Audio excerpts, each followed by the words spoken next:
Ladies and gentlemen, good afternoon. Mail call coming in. Just ordered a bunch of cards from Face to Face Games. They do a lot of the pricing for the local OGS, and my local OGS didn't have all of these cards, at least not at a price that I could pay. So, made the rare move of ordering online for some of my cards.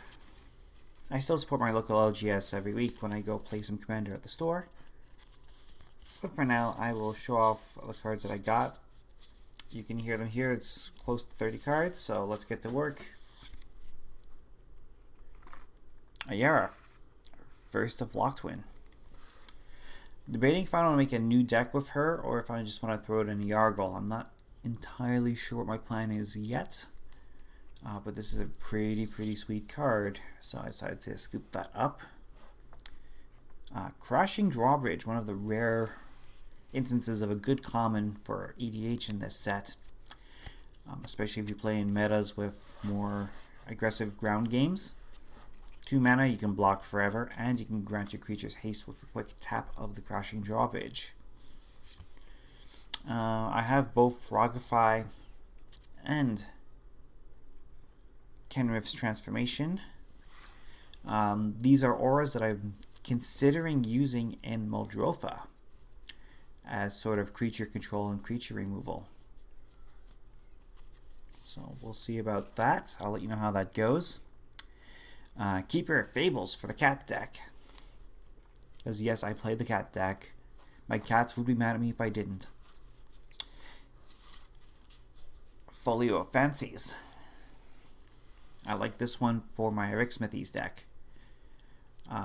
What's nice about it, it's only the one blue, and then it's just another way of causing all players to draw way too many cards.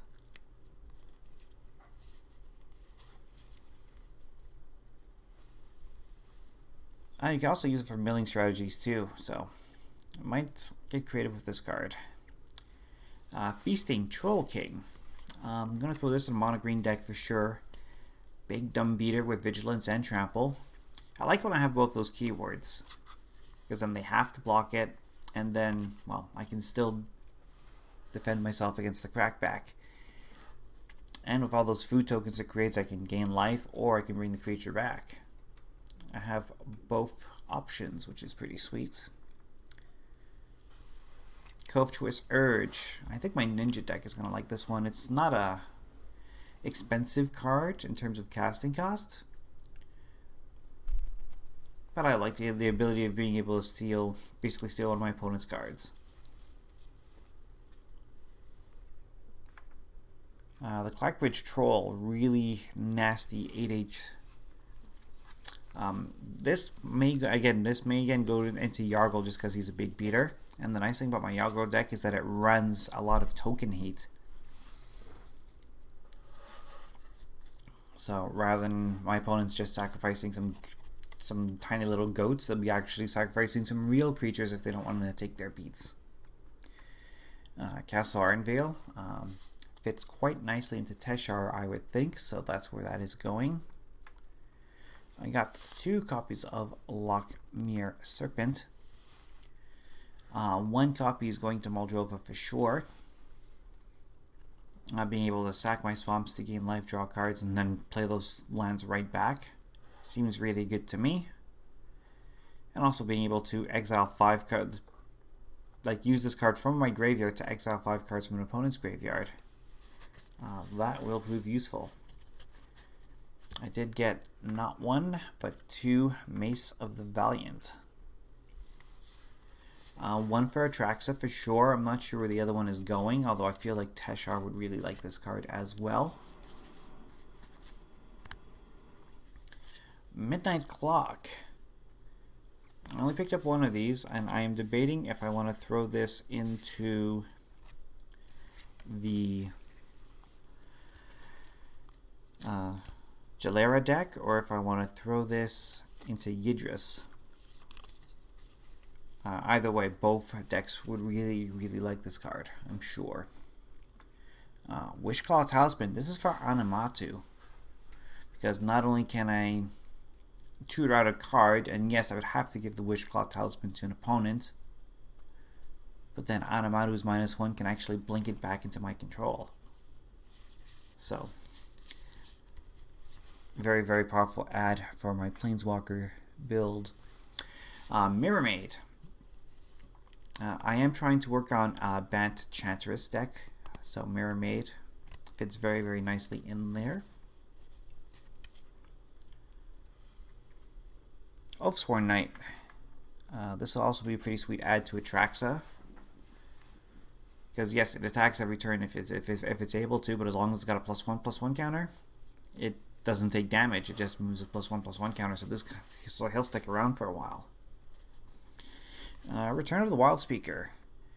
I've already gotten one from my pre-release, and this proved to be a game-winning card for me many a time. So I am glad to pick up a second copy of this. It's still pretty cheap, and as long as you're not running Coco Humans or something like that, then you are going to get a lot of work out of this card, and at instant speed. Cauldron of Eternity. Deciding where my home for this is going to be. I am leaning towards Muldrotha again, but it doesn't have to be. There's lots of places this legendary artifact can go into. And yes, that 12 casting cost seems pretty high. But the idea that I can cast this for as little as double black in the mid game, very, very appealing. Thorn Mammoth, because I like my green beaters.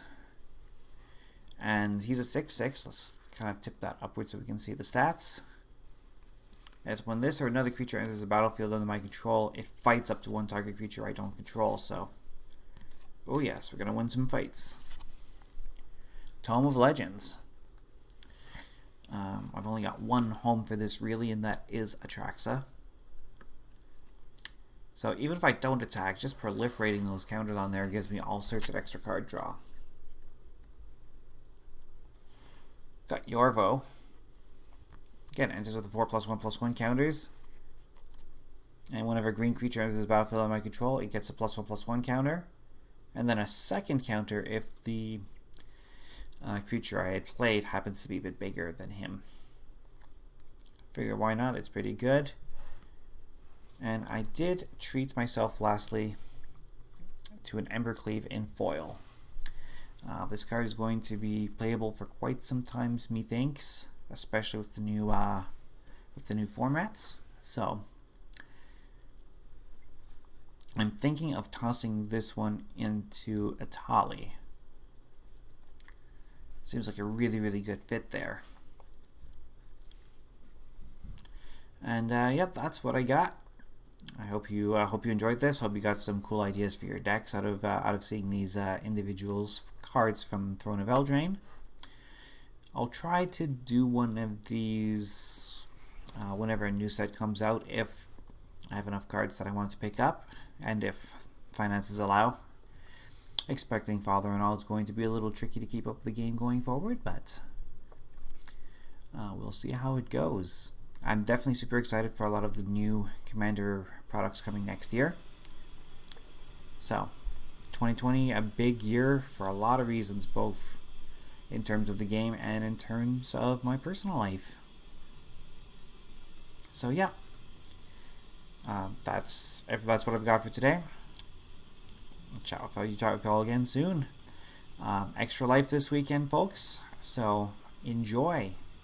Donate, support your local children's hospital, and have fun this weekend.